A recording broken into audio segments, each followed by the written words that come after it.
মানুষের স্বার্থে পরিষেবার কাজগুলো ঠিকমতো করতে না পারলে মানুষের দৃষ্টিকে ঘোরাতে হয়। সেটা করছে, সে তার নিজের রাজধর্ম পালন করছে, মানুষের দৃষ্টি ঘুরিয়ে দিচ্ছে। আমাদের রাজ্যে লক্ষ লক্ষ যুবক যুবতী তারা কাজের সন্ধানে বাইরের রাজ্যে আছে।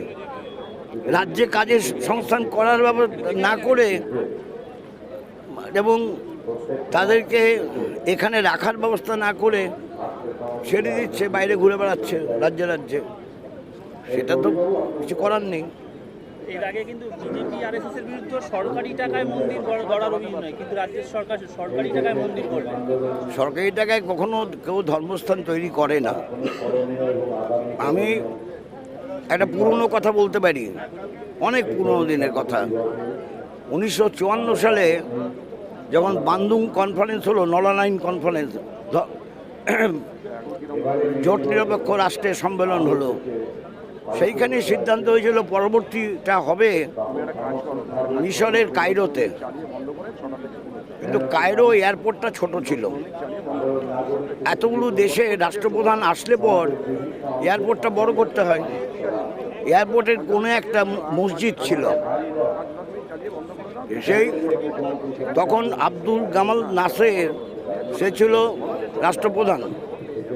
তিনি তাদের ডেকে বললেন যে তোমাদের আমি একটা বড় জমি দেব, সেখানে বড় মসজিদ করবে, তা আমি টাকা দেব, সে তোমরা এটা ওখান থেকে সরিয়ে নাও।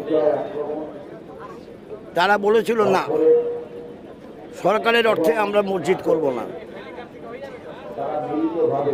আপনি আমাদের লজিস্টিক সাপোর্টটা দিতে পারেন, এই মসজিদটাকে তুলে আমাদের নিয়ে যেতে হবে যেখানে আমরা করব, আর আপনার কিছু করতে হবে না, সব আমরা করব। তাই করেছিল। সেটা মিশর মানে কায়রোতে সেই কাজ হয়েছিল, একটা পয়সা নেয়নি। আর আমাদের এখানে রাজ্য সরকারের পয়সায় মন্দির হচ্ছে, কি করা যাবে, হচ্ছে।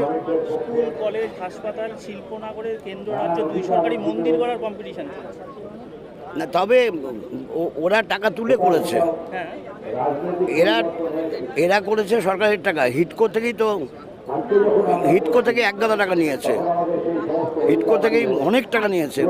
যাই না অঙ্কটা কত, অনেক টাকা, মানে বেশিরভাগ টাকাটা হিটকোর টাকা।